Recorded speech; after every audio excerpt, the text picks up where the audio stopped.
After the devastation of the Lismore floods earlier this year, residents in northern New South Wales have now been given some basic guidelines on land swaps, buybacks and house raising from the report released yesterday. While the New South Wales Premier has accepted all 28 recommendations from this latest flood review, according to the local Nationals MP, it is too slow and too sketchy, especially with warnings of more flooding on the way this summer.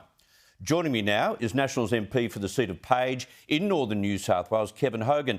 Kevin, thank you for your time. What's the crux of your dissatisfaction with the way the New South Wales government has handled the process of mitigating future flood disasters since last summer? Chris, the major issue, and a lot of great things have happened, right? There's a lot of community assets getting replaced. There's been business grants flying out. There's been a lot of road repairs being done. So there's a lot of good work happening. But the most important thing to every person is their home. Now, we have had over 2,000 houses, whether you say in North and South Lismore, and then you go to the 4 villages of Corrikai, Woodburn, Woodell and Broadwater. Now, those houses had up to 2 metres of water in them. Now, what everyone has been talking about since the day of the flood is what is going to be proposed in whether it be land swaps or voluntary buybacks of houses or whether it be house raising. So we've been talking about that for 6 months. Now, what we heard yesterday was that the New South Wales government have accepted that recommendation that that should be part of what we do, but there's been no work done on it. I mean, by 6 months down the track, we should be looking at how the criteria is set, who will be part of those type of deals, whether it be land buybacks or house raisings, who qualifies, who doesn't. Because at the moment we have people, Chris, in their homes who have no floor coverings, they have no internal walls, they might have a gas stove that they're cooking on and hopefully hot water, but they are camping in their houses, or a lot of them are camping in caravans in their yards because the houses are uninhabitable. So they are waiting for what the government is going to come to them with those proposals. Do they qualify, do they not, and what is the deal that's been offered? Now, they're going to be in limbo land again now for 4 or 5 or 6 months because the state government hasn't started the process of how the criteria is going to be set. See, that's what I was about to mention. I think that this is going to be compounded by the fact that there was very little detail in yesterday's review about the methodology of buybacks. You will have to wait probably until the middle part of the first half of 2023 before you get anything concrete.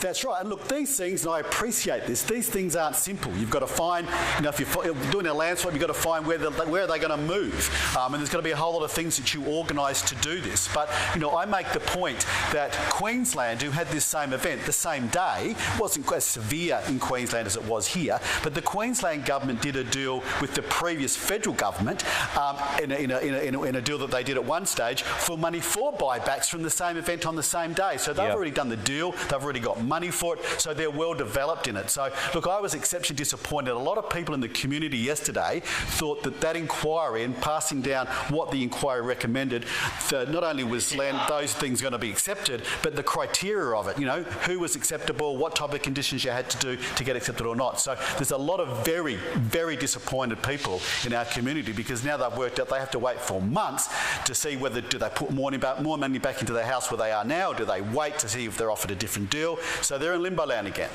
Well, a little bit more than limbo land because further floods are predicted for later this year.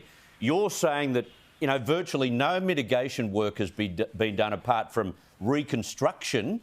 You're sitting ducks for whatever may occur during the wet summer period. Yeah, look, I do appreciate that mitigation is another story again. And some of that's quite complex. So the CSIRO, again, by the previous federal government, have been commissioned to do a whole of catchment modelling. They're going to come back by the end of this year with some easy things that we can do that they know they will recommend to do in flood mitigation. But the serious flood mitigation work that they will recommend will be up to 2 years. They're going to do LiDAR mapping that's very expensive and it's also very involved, and they need years to do that. A whole of catchment model's never been done. So the community appreciates that. The community appreciates that serious flood mitigation work is going to take years, so people are going to be exposed. But what they do want to know sooner is, okay, am I going to be offered to do a land swap, a house removal, or a house raising? They want to know that, and they thought they were going to find that out yesterday. Keep at 'em, Kevin. Thank you very much for your time.